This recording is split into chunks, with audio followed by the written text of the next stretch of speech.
Buenos días, buenas tardes, buenas noches a todos y a todas, ¿cómo están? Es un gusto hoy estar acá con mi amigo Pablo Rivera de la Universidad de Barcelona. Hoy tenemos como invitada de honor a Silvia Bacher. Silvia es periodista comunicadora especializada en educación. Silvia, ¿cómo estás? ¿Cómo te encuentras este momento? Y la verdad que compartirte que es un placer, ya estuvimos charlando un ratito antes de empezar a grabar, pero bueno, queríamos dejarlo grabado también, que un placer tenerte acá en Educar con Sentido. Bueno, primero gracias. La verdad que es una alegría en este tiempo tan particular y donde en lo personal creo que lo fundamental es, siempre lo fue, pero hoy más que nunca dejé redes. Felicitarlos profundamente. Antes de esta entrevista hice una recorrida por los sitios y es un honor y participar. Me siento parte de esta trama, también tengo que decirlo, Sí, eh, lo sos. porque hay muchas voces que conocía, muchas otras que no, pero el hecho de escucharlas me hace también sentirme parte y de reconocer que el descubrir otras voces que uno no conoce no hace que uno sea menos parte de la trama, porque uno no tiene por qué conocer todas las voces, parte de la alegría del descubrimiento, ¿no? De saber que hay muchas otras voces que al descubrirla te hacen sentir que el mundo es más grande, que uno no tiene que acordar con todas, pero que el escucharlas, acuerdes o no, te amplía la mirada y te hace más fuerte, más libre, y que es lo que uno desea para todas, para todos aquellos que piensan en la democracia como eso, como un mundo de voces múltiples, diversas y ricas. Así que así me encuentra, en un tiempo difícil, buscando más voces, más perspectivas y más redes. Muy bien, Y una Silvia. vez más, gracias, por si no quedó claro, porque lo dije cortito al principio. No, Felicitaciones por buenísimo. la iniciativa. Silvia, yo quería arrancar directamente preguntándote cómo estás, pero también qué has aprendido de este periodo tan especial que nos ha tocado vivir en este año y fracción, ¿no? Con algunos países con segunda ola, otros con cuarta, con vacunas, sin vacunas, pero con mucha mediatización, con mucho teletrabajo. ¿Qué oportunidades ves de todo esto? Siempre estamos hablando también de los riesgos y nos encantaría conocer aquellas limitaciones y riesgos que tú percibes, pero también qué oportunidades crees que se puedan presentar viviendo de esta manera, ¿no? Si es que la hay desde tu punto de vista, por supuesto. Cuéntame. Cuántas preguntas juntas. Vamos de a poco. Vamos a andar. Vos repregúntame. ¿Qué aprendí? Todo lo que no sé. Eso creo que aprendí, eso en los grandes aprendizajes, ¿no? Eh, y todo lo que queda por aprender. Pero también qué valioso es todo lo que sé y todo lo que saben los que están cerca y todo, como decía recién, todo lo necesario que es escuchar lo que saben los demás. Eh, Yo integro una asociación civil que se llama Las Otras Voces, Comunicación para la Democracia, que ahora está celebrando su 17º año de vida. Pero cuando cumplió 10 años, invitamos para ese momento a Jesús Martín Barbero, que es, y seguirá siendo, aunque murió hace muy poquitos días, un filósofo, antropólogo, un pensador, sociólogo, un pensador que transformó la mirada de la comunicación y la cultura desde América Latina para el mundo. Y nosotros lo invitamos a que viniera a celebrarnos y a celebrar nuestro trabajo y la manera que teníamos nosotros de mirar la comunicación, que estaba muy inspirada en su manera de mirar la comunicación y la cultura. Casi ya no viajaba y cuando lo invitamos, inmediatamente aceptó. Hacía muchos años que no venía a la Argentina y fue la última vez que vino. Y bueno, vino, estuvo con nosotros y visitó la Universidad de Buenos Aires, dio un seminario en una fundación y dio una charla magistral, dio una charla muy hermosa por los 10 años de Las Otras Voces. Y esa charla se llamó bienvenidos nuevamente al caos. Faltaban 7 años para este momento. Para mí ese título, que estuvo lleno de contenidos, me marcó muchísimo. Pero yo creo que si él la dijera hoy, tendría una actualidad impresionante. Ese nuevamente, ¿no? En aquel momento él se refería a este tiempo tan particular, o a ese tiempo tan particular, donde todos sentíamos que volvíamos a empezar, que las tecnologías parecía que nos llevaban a un mundo tecnológico, donde esa era la comunicación que había que mirar, donde esa era la gran transformación, donde las escuelas y vamos a mirar la educación como si esa fuera, a la escuela como si esa fuera la educación. Después veremos qué es la educación, ¿no? Si quieren ustedes. Pero como si la escuela se transformara porque se la llenaba de dispositivos tecnológicos, celulares, o sí o no, computadoras, o sí o no. Entonces, él decía, bueno, está por ahí, no está por ahí, en este caos tecnológico, ¿qué pasa? ¿Dónde están las personas? ¿Dónde están los sujetos? ¿Quiénes son los jóvenes? ¿Dónde estamos? ¿Qué pasa en esta sociedad donde de lo que se habla fundamentalmente es de la tecnología y no de los sujetos y sus vínculos? De ese caos donde esas personas y esas culturas nuevas parecían perdidas. Hoy la mirada sería profundamente distinta, seguramente, porque son otras las tensiones, o son más las tensiones, se complejizaron más, no sé si son otras o son diferentes, porque muchas de aquellas quedaban, hay muchas que continúan siendo, ¿no? Muchas tensiones se han profundizado, pero no han cambiado. Entonces yo digo, aquel bienvenidos nuevamente al caos es algo que me sigue resonando profundamente. Y creo que con eso, Pablo, me parece que doy una respuesta de dónde me encuentra tu pregunta, de las oportunidades, de los riesgos, de los desafíos que nos plantea aquel discurso que ustedes pueden encontrar también en YouTube, ¿eh? Si lo buscan, bienvenidos nuevamente al caos, creo que está en el YouTube del canal de Las Otras Voces, y si no, en la Ahí pondremos página. el link. Pondremos el link. Sí, después se puede poner incluso, si quieren ustedes, porque es una conferencia realmente apasionante, aparte tiene una manera tan histriónica de decirlo que yo no me comparo con su manera, pero que es muy actual y nos ayuda a pensar, ¿no? También como el mismo hecho que tenga 7 años, ese debate nos ayuda a pensar como algunas de esas tensiones, no digo que ante esta, no solo ante la pandemia, sino ante la situación que la humanidad sufre ante la pandemia, porque es la pandemia y la humanidad en la crisis que atraviesa ante la pandemia o dentro de la pandemia, o como habita la pandemia, sí, fundamentalmente como la habita, esas tensiones continúan y se complejizan.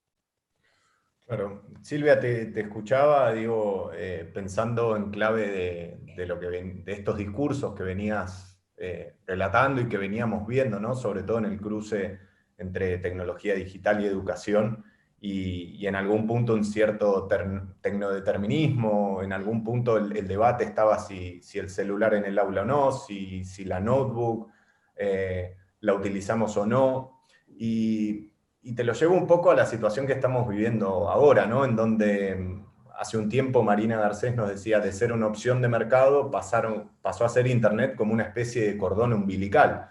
Parece ser que en estos últimos 2 años, sin tecnología digital, no podíamos dar clase, no podíamos conectar con nuestros estudiantes.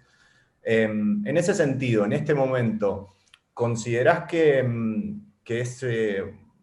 no lo quiero plantear en términos de posibilidad, pero digo, te provoca cierto entusiasmo, cierta esperanza como militante de los derechos humanos en los espacios, en los espacios públicos, en la vida pública, y considerando Internet como espacio público, digo, ¿te parece que en un momento en donde estamos viviendo en muchísimos sitios súper confinados, el debate puede pasar a ser, bueno, cómo nos comunicamos, cómo construimos cultura, cómo nos vinculamos, cómo formamos nuestra identidad?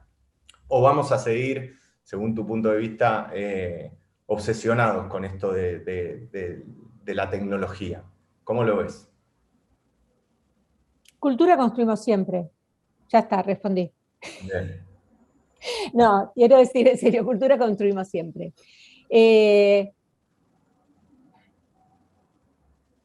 Varios puntos. A ver, ¿por dónde lo podría abordar?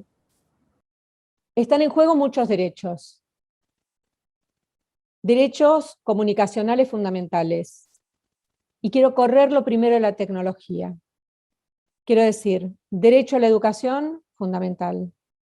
Derechos comunicacionales básicos, derecho a la información, libertad de expresión, derecho a la participación, acceso a la información, porque son derechos que llamamos habilitantes, derechos que nos permiten el acceso y el ejercicio a otros derechos y nos permiten el ejercicio de una ciudadanía plena, no solo de una ciudadanía digital, que en un punto estaría hasta incluida.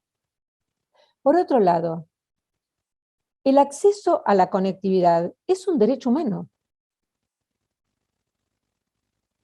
Por otro lado, el acceso a la tecnología es un acceso humano en este punto.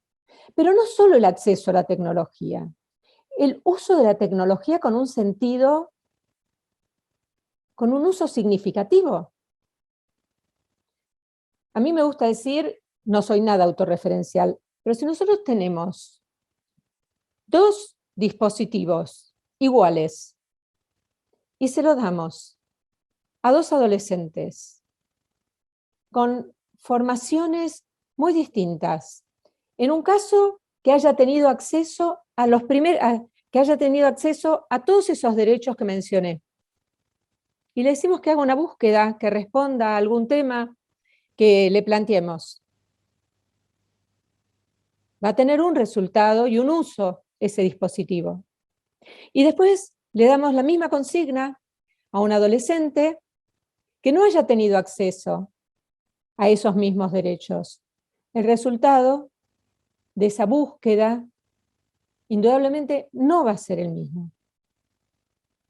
Entonces, no es solamente el acceso a todos los primeros derechos, sino a ese uso significativo que se va a dar por el ejercicio de todos los otros derechos. En ese sentido, es un combo todo eso. Por otro lado, hace un tiempo leía y entrevisté a Paula Sibilia, que es una antropóloga y socióloga, me parece que tiene las dos formaciones, doctora en ambas, creo que son los dos, antropóloga y socióloga. Antropóloga segura, argentina, que vive en Río de Janeiro, y ella tenía una idea que a mí me impactó muchísimo, que es el de la privatización de la educación. Estamos hablando de una América Latina, me voy a referir a lo que más conozco, que es América Latina. Saben ustedes, y si no se los informo, y ahora lo van a saber, es el continente más desigual. Y ella decía, hoy América Latina ha privatizado su educación. Nos guste o no, la educación está privatizada. ¿Por qué? Porque si vos no tenés esto, no tenés educación. No tenés que ir a una escuela privada. Tenés que tener un dispositivo. Si no, no accedés. Entonces es un enorme tema el de la conectividad que preguntabas, Ezequiel. Sí, pero es una responsabilidad enorme de los gobiernos garantizar esos derechos. Porque si no, sí. porque si no, el derecho a la educación no está garantizado. Sí, me gusta esta salvedad que haces o esta, digamos, esta demarcación de no es solamente el derecho de acceso a la conectividad, sino también derecho de acceso al capital cultural, ¿no? Poniéndolo en términos más de Bourdieu, ¿no? De cómo llegan también los chicos y las chicas, más allá de tener conectividad o no, que por supuesto ya es un derecho humano básico poder acceder a Internet, pero esta diferencia que existe entre chicos y chicas con sus condiciones de vida, con sus posibilidades de tener acceso a momentos para poder estudiar, a leer, a compartir, me parece que es algo clave y en algún punto era el objetivo de mi observación cuando te preguntaba eso. Mira, yo creo, ampliando un poco, ¿no? Me preguntabas por el tema de cultura, y es cultura y comunicación. Y si querés atravesamos un poco el tema o por qué no, un poco, atravesémoslo, el tema de la educación que antes circuló un poquito por afuera, ¿no? Que yo decía, bueno, hablemos de la escuela. Yo no sé, escuela, educación, ¿dónde está la escuela hoy? ¿Está en el edificio? No, porque en América Latina, durante meses y meses, en muchos países, las escuelas, edificios estuvieron cerradas. En Argentina, por ejemplo, durante, no sé, el año pasado no hubo clases presenciales. Hubo clases, no hubo presenciales. Ahora, tenemos claro que en muchísimos casos hubo más de 1 millón de estudiantes que se desvincularon de la escuela porque no tenían acceso a los materiales, no tenían los dispositivos, no tenían conectividad, no los convocaba. Esto ya sucedía antes, ¿eh? Muchos estudiantes no eran convocados porque, sobre todo en escuela media, porque por motivos económicos seguramente, pero también porque era una escuela que no convocaba. Entonces, este sistema va desligando estudiantes. Ahora, en estos espacios que habitan los estudiantes de cultura dentro de las escuelas, que no son edificios, hay otros espacios que son escuelas. ¿Cuáles son esos espacios? Indudablemente son los dispositivos. Esos dispositivos que habitan los estudiantes y las estudiantes, y que, como decíamos, no son las mismas las condiciones para todos y para todas. Esas construcciones de identidades y esos vínculos que se van construyendo son muy diferentes. Y ahí se van produciendo otras brechas muy importantes sobre las que indudablemente hay que trabajar desde lo social y también desde la política pública. Porque desde la academia se puede investigar, se puede incidir, se puede trabajar territorialmente, desde la extensión, desde la sociedad civil. Pero después también, desde la política pública, hay que hacer inversión, hay que capacitar y hay que comprometerse. Y ese es un enorme desafío. Reiterando que América Latina es el continente más desigual y que eso no se puede olvidar, y sobre todo en este momento donde la pandemia, una de las cosas que me preguntaba Pablo es que aprendí, y creo que, bueno, no voy a decir que todos aprendimos, porque mucha ciudadanía no quiere mirar o no puede, bueno, no puede quizás por su condición, ¿no? Por su condición de vulnerabilidad, que las cifras son, es más que preocupante, es mucho más que preocupante, es dolorosa, es un llamado de atención a la política fundamentalmente, yo creo, a la política, al empresariado, a todos aquellos que tienen la posibilidad de comprometerse por la brecha enorme que se está generando y que es de una injusticia enorme, sobre todo con las infancias y las adolescencias, ¿no? Con su presente fundamentalmente, que va a determinar su futuro. Pues no es con el futuro, es con el presente, hoy, ya, ahora, con sus condiciones de educabilidad, como diría Juan Carlos Tedesco, con sus posibilidades de alimentarse hoy, de tener salud hoy, de tener un hábitat de vida hoy, con tener conectividad, ¿por qué no? que es una condición para todo lo otro, y con su condición para el futuro. Porque ¿cuál es el futuro que van a tener? Pero no es el futuro, es el hoy para el futuro. Silvia, justo con lo que estás diciendo, me gustaría que nos adentráramos un poco, porque adentráramos un poco tu idea hacia la escuela, porque una de las ideas que tú también has desarrollado en distintas experiencias divulgativas o tu propio libro, ¿no? En Navegar entre Culturas, es fomentar el rol prosumidor de los estudiantes con las tecnologías, no solamente consumidor.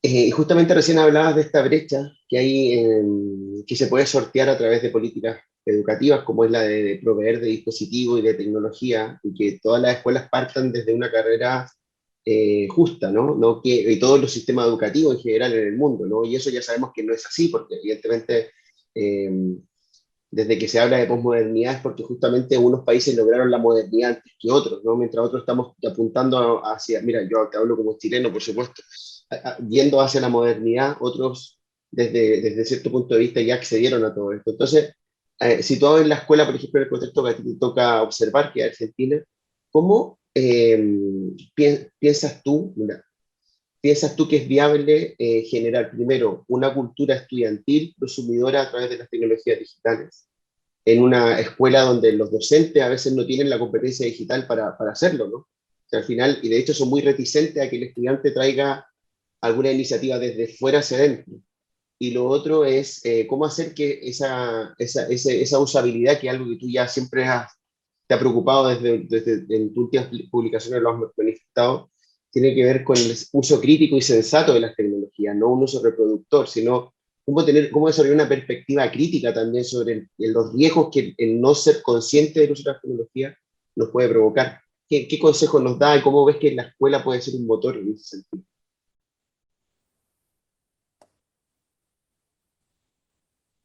Me enojo. Yo no diría que los docentes o las docentes son reticentes, no le pondría ningún sticker a los docentes. Navegar entre culturas es un libro que nace de la investigación que hice para mi tesis de maestría. Y esa tesis de maestría lo que me llevó a hacer fue a leer, y por eso no quiero ponerle stickers a los docentes, porque es uno, junto con el estudiantado, a los y las docentes, son junto con el estudiantado como el hilito más fino del sistema educativo. Y es fácil ponerles a ellos, igual que a lo que hacen los medios, les ponen el sticker y son los responsables de todo, ¿no? Lo que yo hice con la tesis de maestría de Comunicación y Cultura que hice en la Universidad de Buenos Aires, es ir a buscar en los documentos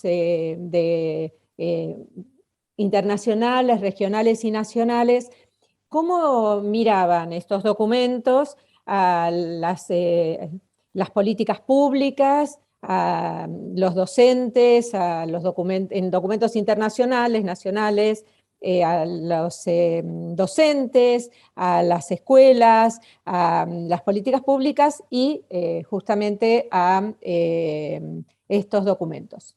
Bien, entonces, ¿qué decían?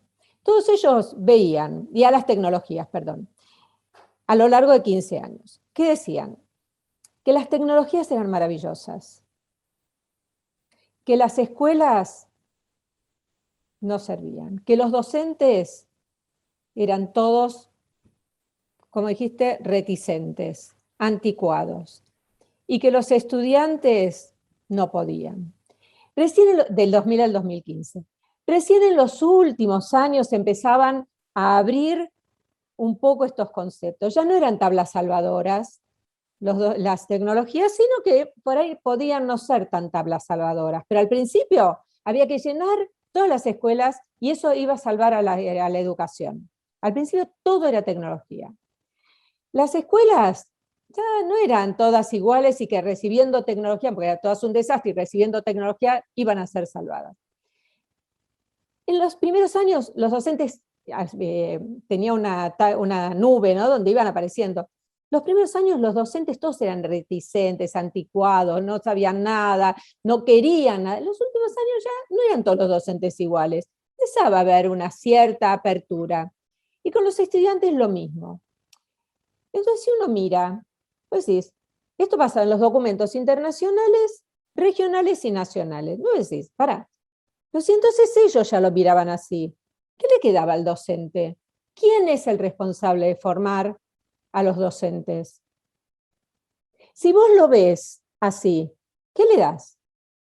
Si vos no lo formás, o no las formás, desde un lugar positivo, y ya le decís, mira, vos no sabés, entonces yo te lleno la escuela con esto, y no te formo.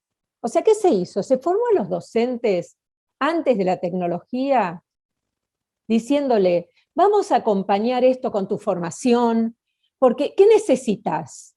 ¿Para qué necesitas la tecnología? ¿Cómo vamos a no, como la tecnología era más importante que los docentes, se le llenó el aula de tecnología. ¿Para qué? No sabemos. ¿Cuál es el sentido? Vamos a trabajar para transformar esto. A ver, ¿qué decís? Vamos a incorporarla. ¿Para qué te serviría tener tecnología en el aula? Porque entonces vamos a aplicarla de esta manera. Si vos necesitas trabajar más para lengua, vamos a incorporar de esta manera, vamos a utilizar la tecnología de este modo. Y vamos a incorporar más trabajos creativos. ¿Te gustaría de este modo? Bueno, trabajemos primero con vos la tecnología, para que te sirva. No te vamos a traer un problema más. Vamos a traerla para que te ayude.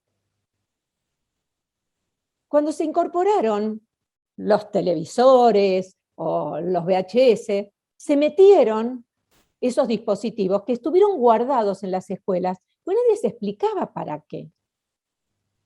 O sea, si a mí vos me traes a mi casa, o a ustedes, yo les llevo algo que no saben cómo usarlo, ni para qué usarlo, y ustedes ya tienen tanto que hacer en casa o en el trabajo, lo dejan de lado, pues no saben para qué es. Y lo mismo pasa con el estudiante. ¿Para qué les van a poner algo más? En una escuela que es cuadrada, que ya no funciona, porque todos sabíamos que la escuela no funciona. Ya en el 2000 y antes sabíamos que esa escuela de la modernidad no funcionaba. ¿Por qué no funcionaba? Porque era como una escuela que ya era una escuela cáscara. Una escuela de la modernidad, vos lo decías, Pablo, una escuela que no le respondía a una sociedad que se estaba vaciando de sentido. Que no era la escuela, era una sociedad que estaba quedando hueca de sentido. Una sociedad cuyas industrias estaban cambiando, cuyas familias estaban cambiando, un sistema que estaba transformándose. La escuela era el reflejo de eso, todo lo demás cambiaba. Las identidades, los vínculos, todo cambiaba. La tecnología era solamente algo que llegaba, porque como dice Barico, como dice Carrión, como dicen tantos pensadores, no es una revolución tecnológica, es una revolución mental que permite, Sibilia, que recibe y que promueve una revolución tecnológica. Ahora, a la escuela no le permitieron eso. La escuela no estaba en ese proceso, no le permitieron ese proceso de hacer esa revolución pedagógica, didáctica, mental, llamémosle para poner cierta equiparación, sino que le introdujeron. Y ese engranaje no se producía, pero igual le metían la tecnología y le exigían. Y como no se daba eso, ni se formaba, ni se promovía, porque era una escuela estigmatizada, a la que se la llamaba reticente, pero se la llamaba reticente porque desde todos los documentos y desde todas las políticas internacionales, regionales, nacionales y desde los documentos, y en consecuencia, desde la acción se le decía, vos tenés que hacer, tenés que hacer, tenés que hacer, y en ese hacer no se consideraba ni se miraba. En los libros, en ambos, lo que yo decía, y sobre todo en el último, yo decía, en el decir hay una comunicadora rosarina, Sandra Mazzoni, que ella lo aplica a los comunicadores y yo lo pienso en la educación, ¿no? Ella dice, en la comunicación la comunicación, los procesos comunicacionales tienen que ser producidos desde el principio con los comunicadores. Y yo digo, la escuela hoy tiene que ser desde el primer momento producida junto con el estudiantado. Y desde el principio los proyectos comunicacionales educativos tienen que ser producidos desde el principio con los educadores. ¿Cómo puedes pensar los procesos en el 2000, en cualquier momento, les pones la tecnología y no les decís para qué, no les decís cómo, no les decís, no los convocás? O sea, era un derecho en aquel momento también. ¿Cómo no les decís, este es un derecho? Yo me acuerdo, pero en el 2002, 2003, 2004, 2000 no, en el 2003, 2004, 2005, 2006, haber ido a hablar con funcionarios y decirle, manden la tecnología, pero hablen de derechos. Cuando llegan las tecnologías, hagan módulos de derechos de comunicación, porque por eso llegan las tecnologías, porque estamos hablando de derechos comunicacionales.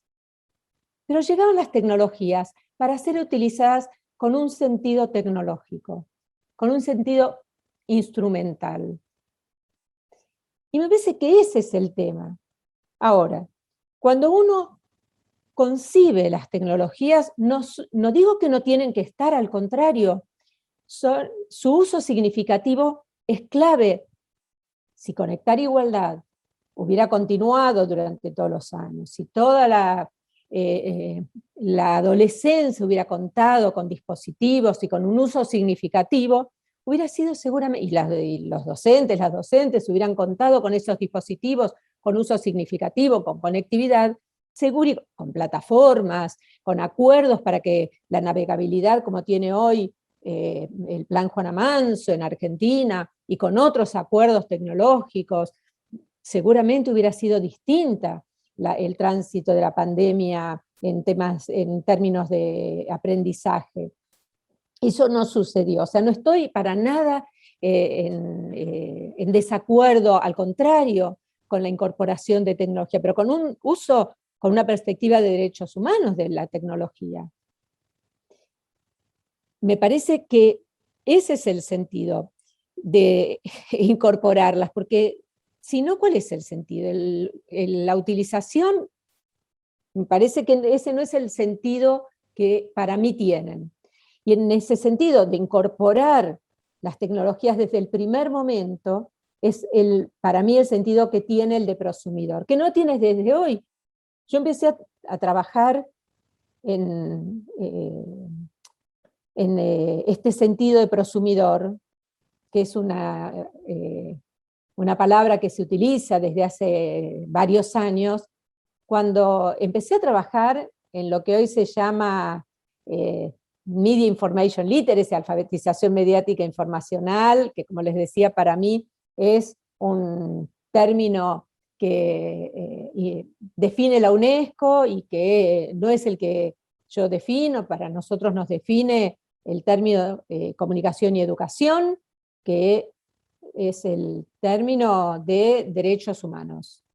Por eso nos amparamos en nos ubicamos en ese término, derechos a la comunicación y a la educación. Y sí, nos amparamos en el paraguas de la UNESCO, alfabetización mediática y comunicación, para poder, informacional, para poder dialogar con otros. Ahora, ¿cuándo empiezo yo a trabajar con este sentido de prosumidor, sin llamarlo así? Cuando empiezo a trabajar en estos temas, a fines de 1980, cuando empiezo a trabajar en el gobierno de la ciudad de Buenos Aires, recién llegada a la democracia, convocada por el gobierno de la ciudad, primero como capacitadora y después como coordinadora en un equipo de gente, a trabajar en talleres de comunicación y educación, en un proyecto que se llamaba producción de medios en la escuela, donde capacitábamos, yo estuve 12 años coordinando ese proyecto, donde trabajábamos capacitando cerca de 300 docentes en los últimos años, antes serían menos, en talleres de producción de radio, de revistas y de videos, para que ellos trabajaran con sus estudiantes en producción de medios de comunicación. ¿Por qué hacíamos esto al principio? Porque durante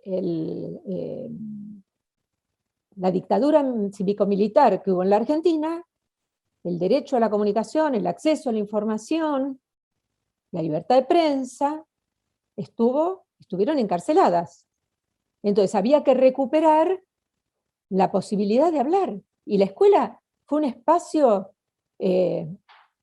de censura total y absoluto. La escuela estuvo cooptada por la dictadura. Entonces los primeros años, esos talleres de prosumidores, no se llamaban prosumidores, no se llamaban workspace, no se llamaban workshops, pero lo eran, tenían otros nombres, pero eran esos espacios. Digo, mirar la historia, mirar a Paulo Freire, mirar a Freinet, nos permite tener una evolución, por eso traía también lo de Jesús Martín Barbero, ver estos procesos nos ayuda a comprender de dónde provenimos, ¿no? O sea, como estas historias nos permiten comprender las raíces y las raíces de América Latina en estos largos procesos de comunicación, de educación y de identidad que mencionabas, Ezequiel, esta construcción de pensamiento crítico que tenemos que fortalecer, no inventar. Y en ese sentido, esto va transformándose, va complejizándose, pero no es nuevo, y me parece que esto nos ayuda mucho a pensarnos. Y eso se va complejizando, pero siempre hubo experiencias. Y yo creo también en esta idea que está en los libros, donde yo hablo de una escuela wiki, primero, ¿no? Esta escuela que va encontrando, y que hay muchas experiencias en América Latina, de estos prosumidores, donde construyen proyectos. Decía antes lo de Sandra Mazzoni, donde ella decía, lo piensa en consumidor, yo en la escuela, donde estos procesos comunicacionales dentro de la escuela se dan con las voces de los estudiantes desde el primer momento, en la construcción de, no importa el soporte lo van a encontrar, serán en redes, serán en radios, serán en videos, serán en el soporte que elijan, no importa. La verdad, acá es importante recuperar todas las voces, escuchar, la empatía, la sensibilidad, la escucha, y poder construir con un pensamiento crítico, con la escucha del otro, estos espacios para poder, con pluralismo, con diversidad,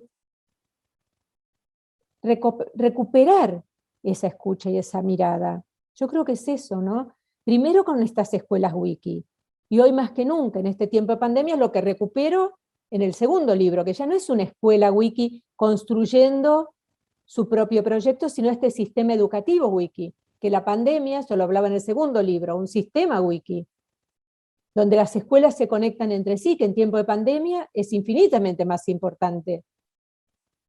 Y creo que América Latina e Iberoamérica lo ha ido construyendo. Bueno, y yo creo que este proyecto que llevan adelante ustedes es parte de ese sistema wiki, ¿no? Esta posibilidad de ser un anclaje donde se van recuperando miradas, experiencias, reservorios, donde muchas voces, como decíamos al principio, que se conocen o no, pueden ir entramándose y fortaleciéndose.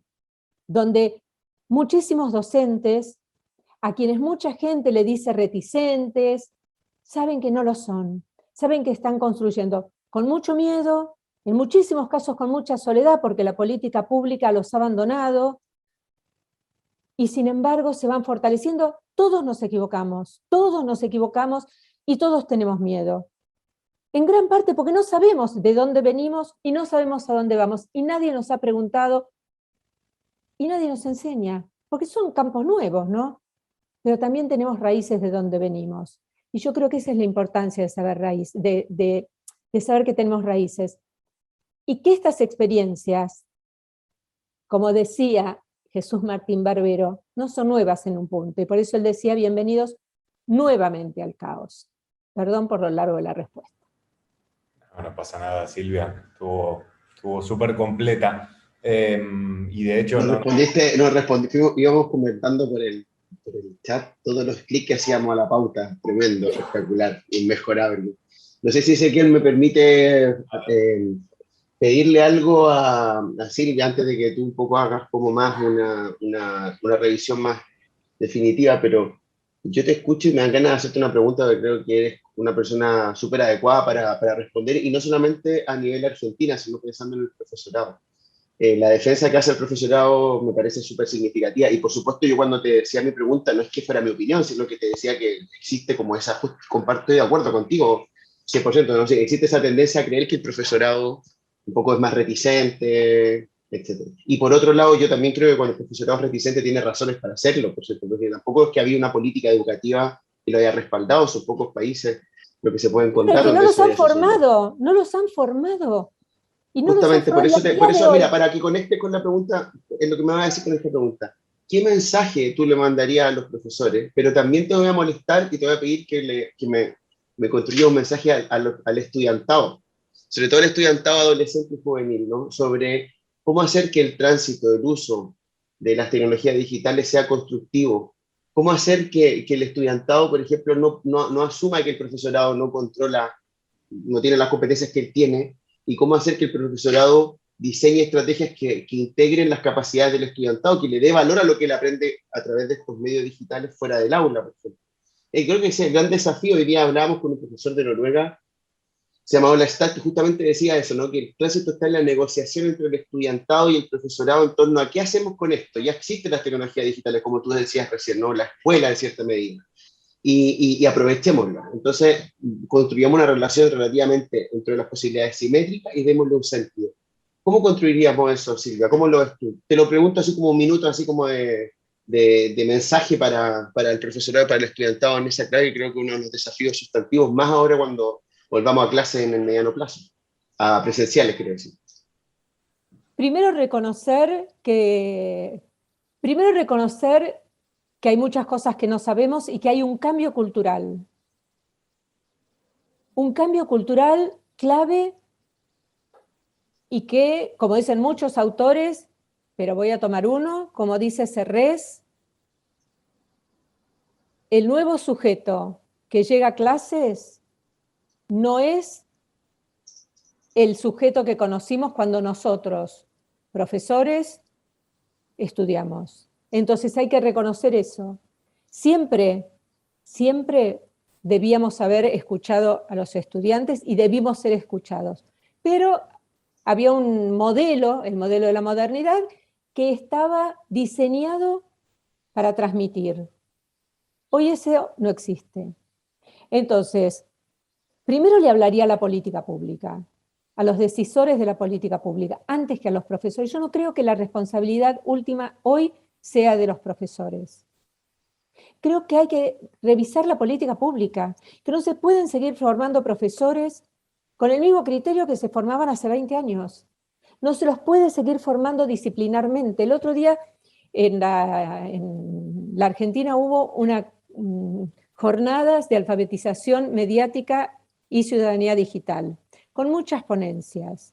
Una de las ponencias era: hay que agregar una disciplina llamada alfabetización, hay que agregar una disciplina para formar profesores que dicten una disciplina que se llame alfabetización mediática digital. Yo pensaba, una disciplina para formar estudiantes, una más, cuando estamos pensando que lo que hay que hacer es juntar disciplinas, romper el tablero disciplinar y rearmarlo, pensarlo por proyectos, pensarlo de un modo distinto, que es lo que nos están pidiendo los estudiantes, ya no tener esa cuadrícula. Venimos, este es otro de los temas que abordo en Navegar entre Culturas, venimos de un modelo de la modernidad donde los medios de comunicación eran una réplica de la escuela de la modernidad. Un medio de comunicación que estaba al frente, un televisor o una radio, vamos a poner la televisión, estaba al frente, la audiencia estaba enfrente, recibía, era el que transmitía y la audiencia recibía. Era un transmisor autoritario y le daba reproductor y del otro lado, verticalista, y del otro lado se recibía. Podía de manera indirecta comunicar, pero ese era el modelo de la escuela y el modelo del medio tradicional. Cuando llega el mundo de las redes, esta jerarquía que tiene el medio tradicional y esta jerarquía que tiene la escuela, en un punto es lo que vive también la escuela, que no es que porque pasa en un lado pasa en el otro, es un cambio cultural, no es que esto se debe a la tecnología, lo que decíamos antes, son cambios culturales que se transmiten a la tecnología, son estos cambios mentales que hacen que la tecnología se filtre y se produzcan ahí. Es primero el cambio mental que toma la tecnología. Entonces, las redes sociales, de algún modo, empiezan a filtrarse también en el mundo de la educación. Y esa jerarquía que antes existía, ya es lo que empieza a suceder en la escuela, que de algún modo resquebraja puede ser, no me hacen caso los estudiantes. Yo hablo y no me escuchan. Están con el auricular puesto y están mandándose mensajitos. Y en un punto, ¿no es lo que está sucediendo en las redes? Esa falta de jerarquía. Miran lo que... Entonces, ¿qué vamos a hacer? ¿Le vamos a gritar? ¿Le vamos a decir? ¿O vamos a comprender que hay un otro modelo? Y que eso es lo que hay que construir. Hay que construir una búsqueda conjunta. ¿De qué? ¿De ir a mirar a las redes cualquier cosa? No. De construir un modelo donde comprender que hay otros modos significativos de construir conocimiento. Porque el conocimiento está en otro lugar, ya no está dentro, porque no hay manera de que el docente llegue y transmita el conocimiento. Porque cualquier cosa que vaya a decir el docente, mientras lo dice, cualquier estudiante puede ir en un segundo a Google, buscar y repetírselo antes que, si sabe buscar, digamos, uso significativo, y de ir diciéndoselo a la par. ¿Cuál es el sentido? El sentido es, como decía Freire, o Olga Cossettini, si queremos buscar distintas fuentes o Freinet, es el maestro preguntador, para que el estudiante pueda preguntar, para que sepa dónde buscar. Ese es el gran desafío. Entonces, este sistema de redes lo que nos muestra es esta es la sociedad que ha perdido, en cierto sentido, las jerarquías, ¿no? Porque también sabemos que en las redes existen jerarquías y después, si quieren, hablamos de los desafíos éticos que nos trae ahora esta nueva inteligencia artificial y los nuevos desafíos que tiene hoy todo lo que tiene que hablar y abordar la escuela entre las nuevas tensiones que vienen. Pero entonces, primero, para volver a la pregunta de Pablo, yo le diría a la política pública, ojo, hay que repensar el profesorado, no hablaré a los profesores. ¿Cómo van a pensar ustedes el profesorado? ¿Disciplinarmente? ¿O lo van a pensar de otro modo? A los profesores lo que le diría, tienen que formarse muy bien en la disciplina en la que se van a formar. Tienen que saber saberes muy contundentes, pero a la par, no fundamentalmente, pero a la par tienen que saber cómo promover el interés de sus estudiantes. Lo que mi primera formación es maestra, yo soy maestra de educación de grado, digamos de primero a séptimo grado, soy profesora en letras, o sea, de educación media, y soy magíster en comunicación y cultura. Esa es una de las cosas que Barbero destacaba de mí, que conozco el sistema educativo de adentro. Entonces, nosotros hacíamos prácticas, pero la práctica educativa, cuando me formé, era una cosa hasta secundaria. Yo creo que hoy el profesorado tiene que exigir que esa práctica, esa escucha del estudiante, sea la clave. Que ese tiempo de práctica y entender quiénes son y cómo se les pregunta y cómo se les estimula la pregunta sea central.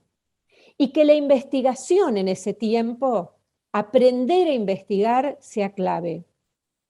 Esas son dos ejes en la investigación claves.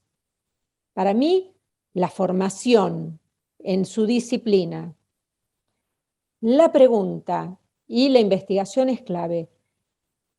Y la alfabetización mediática tiene que ser parte de todo eso, porque eso es ciudadanía digital, no puede ir aparte, tiene que formar parte de todas las disciplinas, porque un docente de cualquier disciplina que no comprende la alfabetización digital está fuera del mundo.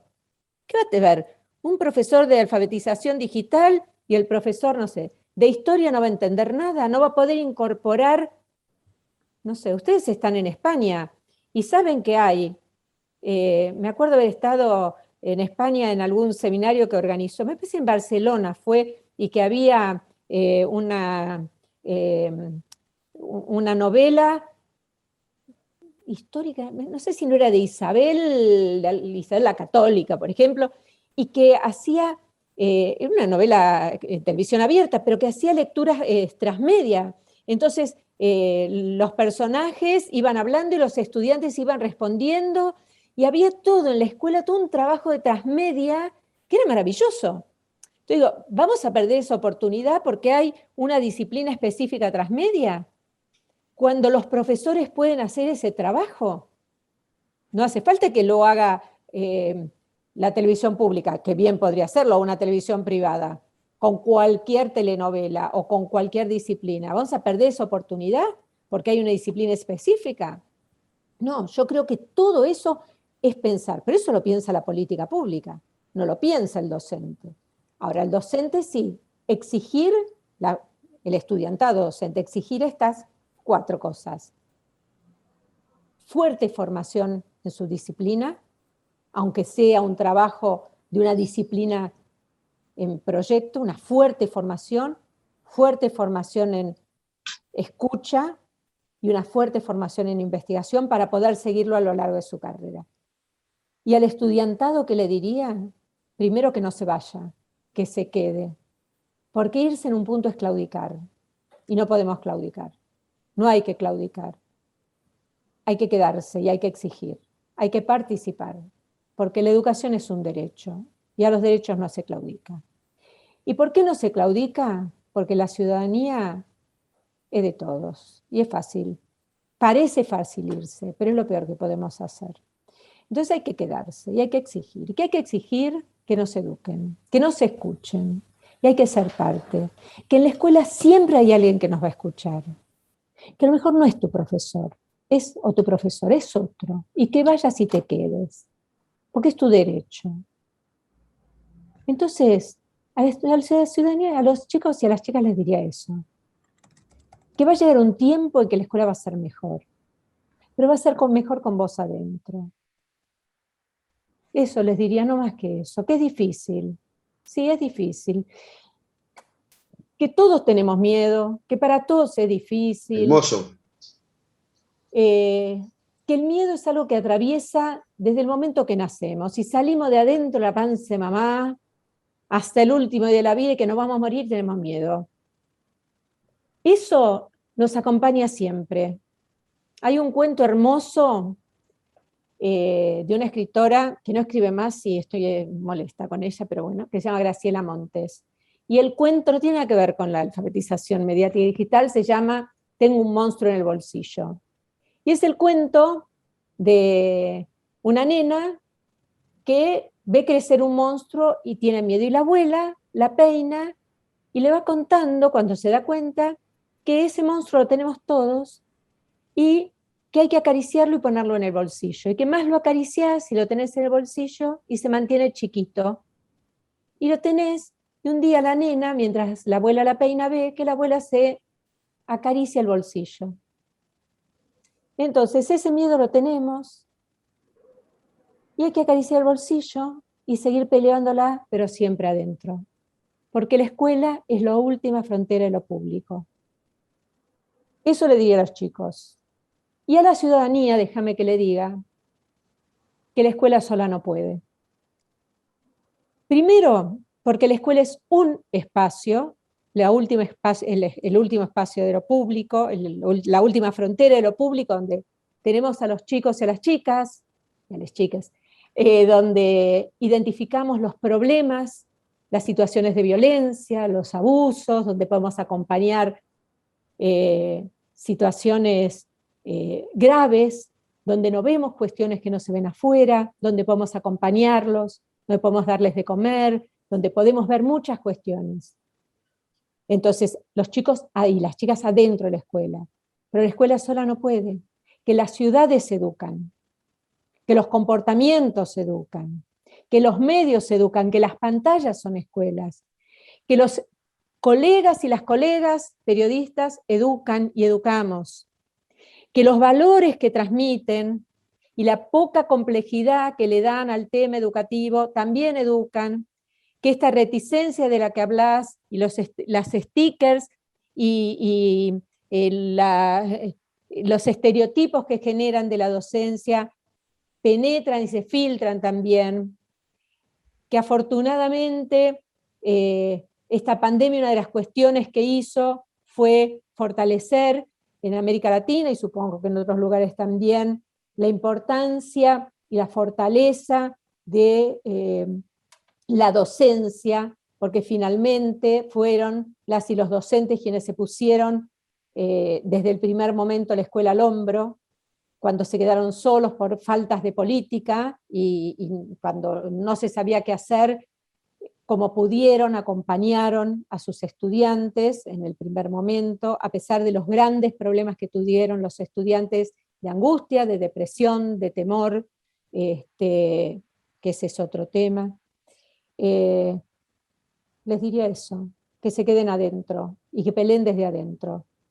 Tremendo, eso diría. Silvia, espectacular, nos encantó. Bueno, la verdad nos quedamos sin tiempo, se nos pasó volando.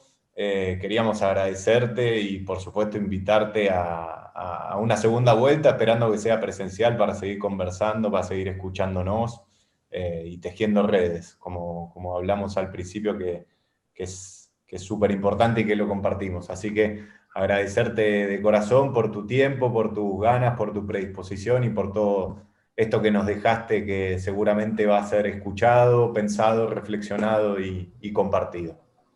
Yo les agradezco mucho, muchísimo este espacio. La verdad que creo que el nombre que le pusieron es clave, porque si no educamos con sentido y no comprendemos que todos educamos y todas, no es la escuela sola, y no hay educación sin sentido. Los felicito y nada, estamos acá, desde las otras voces y desde mí personalmente, para fortalecer en lo que puede y para sentirme fortalecida también. Gracias, Silvia. Un beso grande. Un beso y la seguimos.